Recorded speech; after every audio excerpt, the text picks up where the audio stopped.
Welcome into a special edition of Rebound Off the Net as we preview the Orlando Predators 2025 season. I'm your host, Josh Wilcox. The Predators will play in the East Division, which will include the Albany Firebirds, Nashville Cats, and Wilkes-Barre Scranton Mavericks. The Preds finished last season 5-3, losing the first round of the playoffs to the Nashville Cats. The Preds bring a talented roster in 2025 and expect to contend for the inaugural AF1 championship.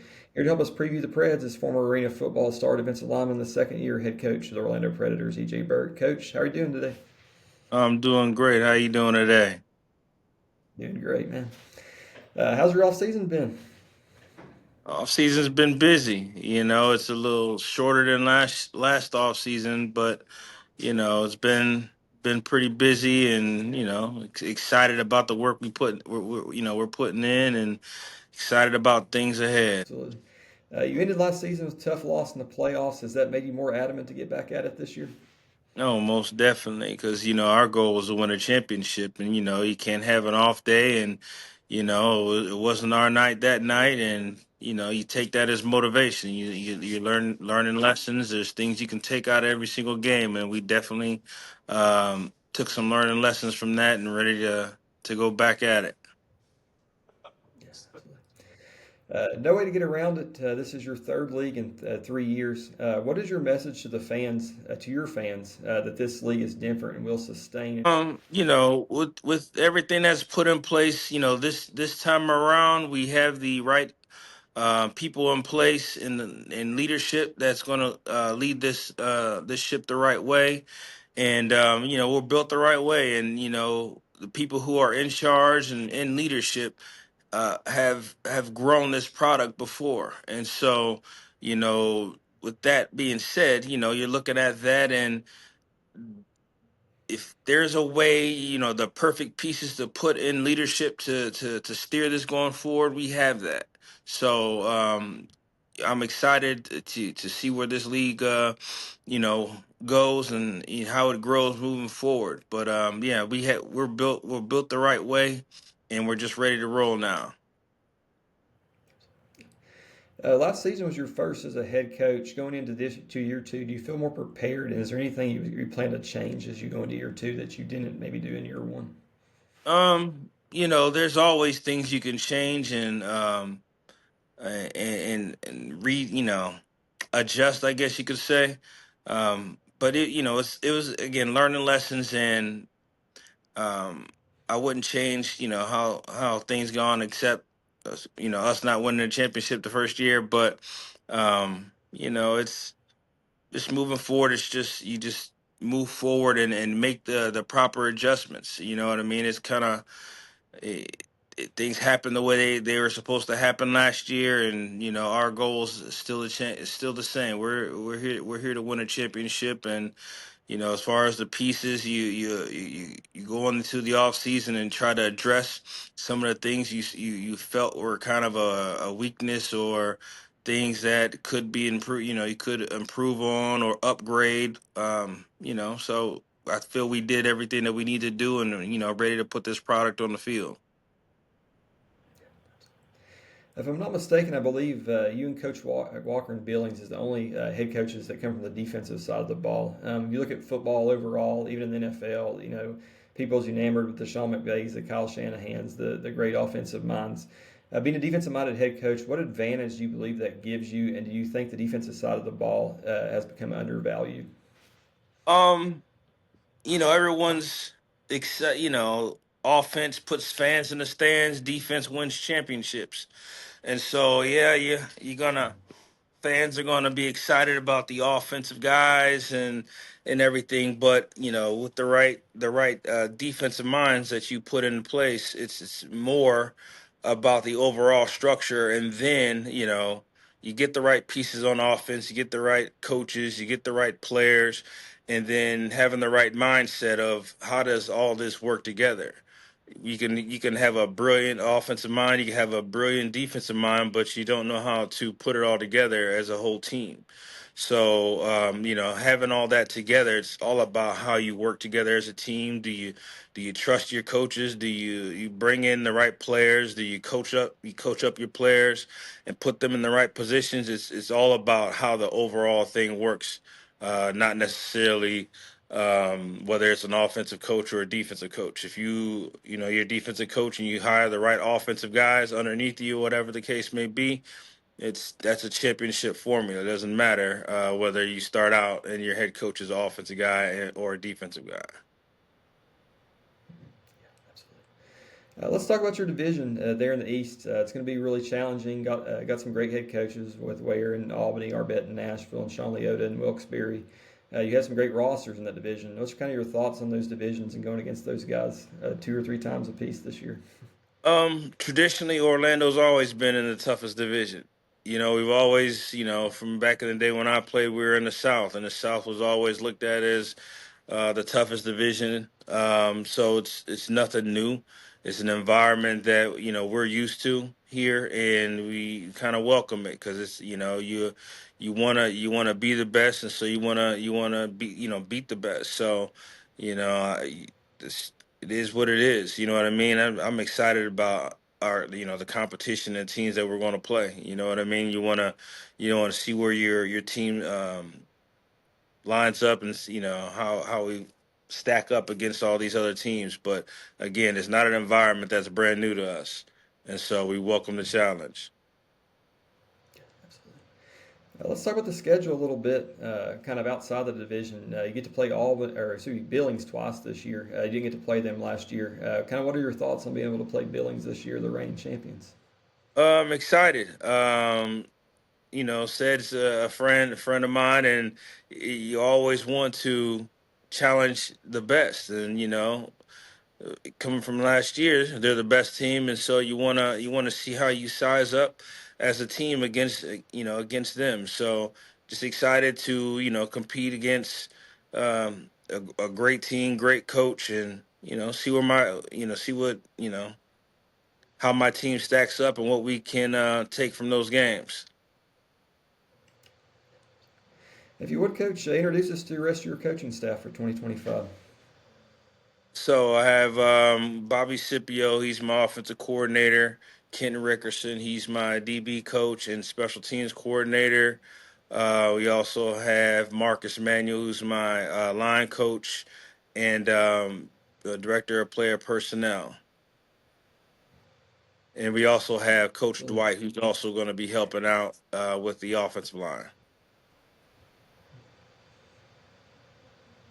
Yeah, if people don't know, they need to go back and watch some old highlights of Bobby Scipio. He could ball at wide receiver back in the day and defensive Oh, back. most definitely. Let's start talking about the roster. Let's look at the quarterback position. Big loss you had was Drew Powell this offseason. I know you brought in Cooper Callis, Dalton Cole, Andre Sale. How big a loss was Drew Powell, and what does your quarterback situation look as you go into 2025?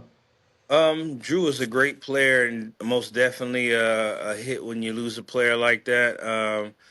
Former MVP. He's won championships as well. So losing a piece like that is pretty big. But what do? You have to retool and move forward. And so we brought in Andre Sale, who's been a top quarterback in his league, the league that he's come from. He has a lot of knowledge and has been very successful through the last couple of years. So we have Andre Sale. We brought in Casey Katz. He's a former MVP and champion in the league that he's come from. And you're also looking at Dalton Cole. He's a dynamic young quarterback who kind of cut from the cloth of a Drew, like a dynamic quarterback that can win with his arm and win and with his legs. And so that's our quarterback room at this moment. And so excited to see these guys compete and move forward, see where they can lead us. Let's look at the fullback position. Talk about how you plan to use the fullback position. I know you got Desmond Maxwell, Anthony Johnson. Anthony Johnson also plays some linebacker. Tell us about that fullback position. So fullback position, I like our room. We have Des Maxwell, who's been a top rusher in our league. He's one of the best, fullbacks that can run with the ball. He's a vet who kind of understands what needs to be done, blocking scheme, and and again making plays with his legs. Anthony Johnson, who's been able to play both ways. Same with Cecil Cherry. Those guys bring a lot to our room. You know what I mean? There's guys with a lot of experience, and so it's not a brand new situation where they have to learn the position. They've been effective, very effective through the years at what they do. Yeah. We'll go to wide receiver now. You brought back a guy I really like who's in West Texas last year, Lonnie Outlaw. You got Marcus Manuel's son, and then you'll have Philip Harding, Clarence Williams, Alexis Rosario, Sam Barnett, Derek Harvey Jr. Tell us a little about this receiving core and who do you expect to be some of your key receiving guys? Um, you bring back Clarence Williams, who was all league last year at receiver, and then you bring in Lex Rosario, who was first team all league receiver in the IFL, the league that he came from, and he also led the league in receptions. So you're bringing in some top talent at receiver, and then of course you're bringing back, Lonnie. I had him a couple years ago, but bringing him back is a great piece to add because you have receivers with different skill sets. You know what I mean? They bring a different piece to the game. And so, then you're looking at Philip Harding and Marcus Manuel. You have some young pieces that we're bringing in as well, to one add a different dynamic to what we already have and learn from what the vets that we have on this team, learn from them, and who knows what their game can turn into with the leadership they have in front of them. Let's go to the big guys up front. The offensive line: Anthony Johnson, Torrey Boyd, Caden Berger, Raphael Turner, Kobe Rios, and Shashawn Williams, among others. Tell us a little about this group. So offensive line wise, you're bringing back vets like Toby Boyd or Tory Boyd and Kobe Rios. And so, you're looking at Tory. Tory was also an all league offensive lineman that we got in the middle of last year. And, he was able to put a product on the field that impressed the whole league to earn the all league status. Um, Tory is a great leader. He's very motivated.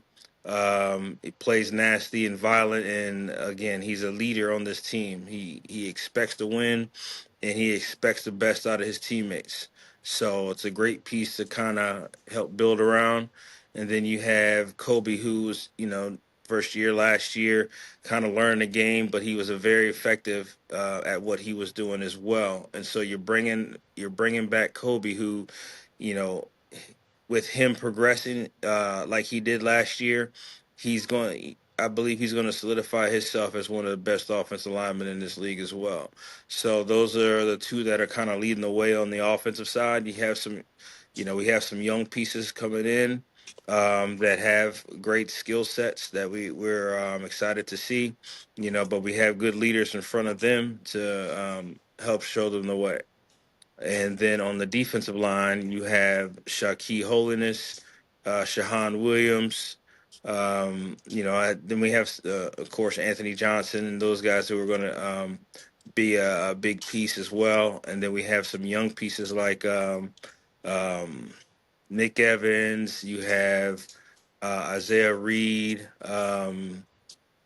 Earl Voles. We have some great young pieces as well.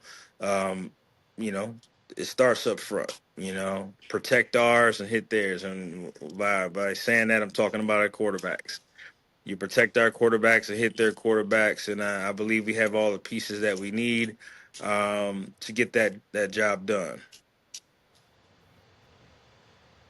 Yeah, you need some guys on the D line playing like you did back in the day. So, I believe we have some.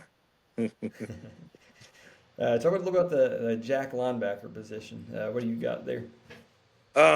You in the jack linebacker position, you have a combination of guys who have experience at that. Um, Lonnie Outlaws actually played there. We have going to be more so a little new at that jack position, but with the right coaching, we have exactly what we need because we have guys who have played the jack position. Um, you know, Cecil Cherry and those guys. Some of our DBs have experience playing that jack position. So, you know, I believe we have what we need there as well. Because there's different dynamics that you can get out of that jack position, and we have enough athleticism, some young guys. We have Zion Barnett. He's great receiver. He's a young guy, great receiver. He can also play that jack position as well. So again, I like the pieces that we have, and I believe, with what we already have on our roster, we'll fill that jack position quite nicely. Let's look at defensive back. I think you all got a really good defensive backfield. You bring back Josh Jenkins. You're also bringing in Trey Meadows, who was in Nashville last year, Cecil Cherry. What do you expect from the defensive back group? Defensive back group, you have Josh Jenkins, who I believe is one of the top DBs in arena football, if not the best DB in arena football. It's just my opinion. He's shown himself to be a great leader. He's shown himself to know this game, be able to communicate with the others, and kind of lead the way on the back end. Because without the communication, it's not going to be successful back there. And he's a great communicator, and he plays this game like it's supposed to be played. Then you have Trey Meadows, who's very kind of cut from the same cloth as Josh. So I believe he's a great communicator, great player in himself, and very athletic. Then you also have Malik Honeycutt, who we got in the middle of last year as well. Very physical, very smart as a player, and he can also return kicks and things like that as well.